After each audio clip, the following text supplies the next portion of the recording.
this press conference and came down, so I'm just trying to get abreast of it. So I think initially my thoughts are this doesn't go far enough. This doesn't address the harm and reputational damage done to my character, and this doesn't address the harms done to the Chinese community, as far as I know, as far as the information I've been given, and this doesn't set out a plan going forward on how to prevent this. To me, this shows incompetent leadership. That you would not fact-check this photo before going to the media and trying to destroy the reputation of one of your colleagues. It doesn't make sense to me. I'm still just super confused at how this even came to be. So I'll take questions. At this point, Councillor, are you contemplating defamation lawsuit towards Mayor Sim? I'm considering all my options. Were you surprised you weren't invited to this, or that none of your colleagues were invited to this, according to Councillor Fry? Yeah, again, and it continues to show that kind of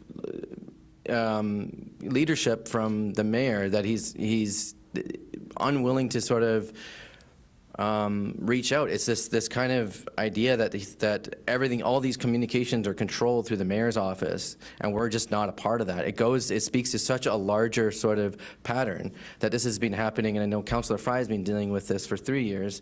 I'm pretty new to it, but I mean, it just speaks to this larger pattern of how everything is so tightly sort of funneled through that office, and we're not privy to it. And this happens in our day-to-day business. Council business, in terms of just surprise amendments on the floor, things like that. There's no collaboration. It's a toxic environment, and speaking with colleagues, going to UBCM and LMLGA and even FCM and talking with other city councils, most councils get along. Most there is some sort of pragmatism, there is some sort of work, and I think Vancouver deserves that. Vancouver deserves a leader that brings people together and doesn't try to divide people based on political agendas. So. Have you seen the photo that he? I haven't. No, have you? No. Is it AI?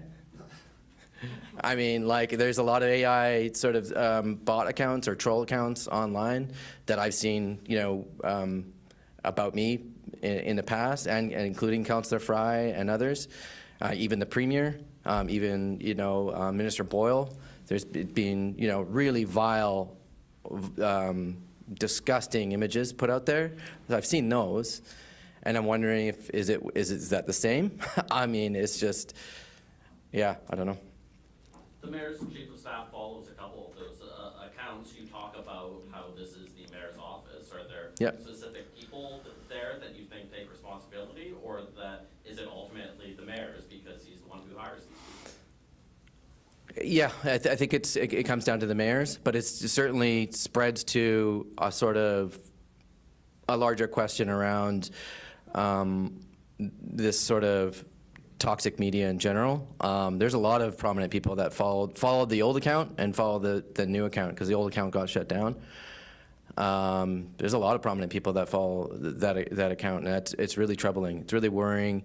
There's Howard Chow follows that account. Lorraine Lowe follows that account. It's on the police board. It makes me think that this is like a coordinated attack that has been happening for a long time. About me, about what I stand for, about my beliefs, about what I've said before around harm reduction, supportive housing, and it just feels like a big coordinated sort of attack, and we're seeing that across the board. We're seeing that play out across the continent in terms of these very, very organized far right sort of accounts that are really sort of driving the agendas here.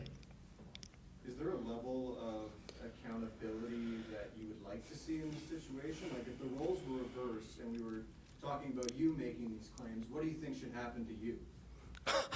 That's a hard hypothetical. I mean, I don't think I would lie about my colleagues. I know I wouldn't. I'm not saying you would. It's hard. It's just hard to put myself in that situation because I wouldn't lie. I mean, in terms of the mayor's, there's a lot to sort of go on in terms of what I think are policy failures, and I would go that route. But in terms of further accountability, I think we didn't hear a plan on how he's going to address this, how he's going to change the structures that have allowed this to happen. I know, I think some of you asked about addressing the Chinese community. There's a lot of trust now that's been damaged, and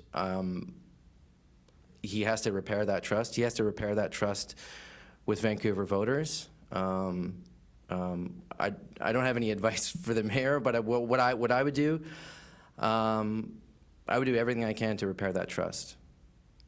Everything. Will there be future review by the integrity commissioner, or is that something that you would bring forward?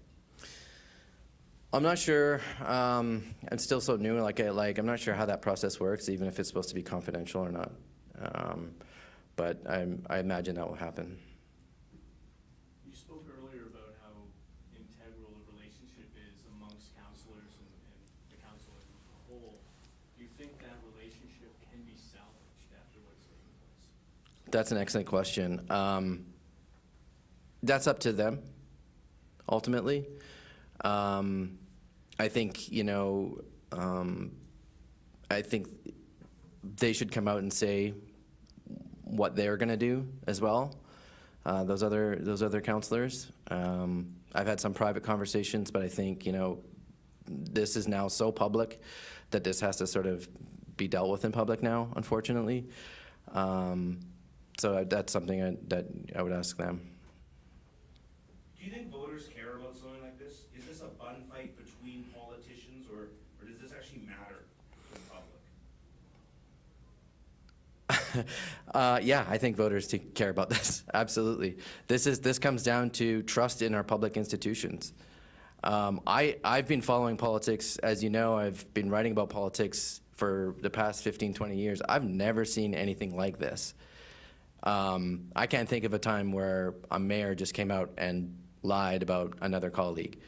I know Justin follows it a little more closely. Maybe something happened in Harrison Hot Springs or Kamloops. I don't know, but I personally have never seen anything like this. And it's weird to be on this end of it for sure.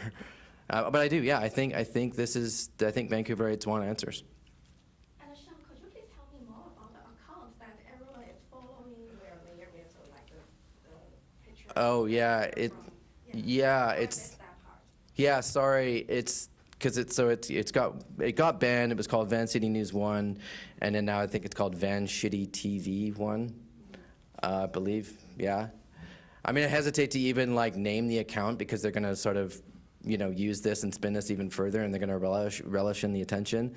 And I also hesitate because there is an active police file about this account that has made death threats to me, and in my opinion accounts for criminal harassment. It's ongoing. It doesn't stop. It's every single day, and I don't think it's from one person. I think it's a bunch of very powerful people that are behind this account. And do you think it's the source of where the photo is from? I don't know. I'm speculating. I don't know. I would like to know from the mayor himself where he got this photo. I asked him when he called me, where did you get the photo? He didn't tell me. Well, it wasn't a photo back then. I said, where did you get the information? And he didn't tell me. So yeah, but I mean, I'm just speculating at this point.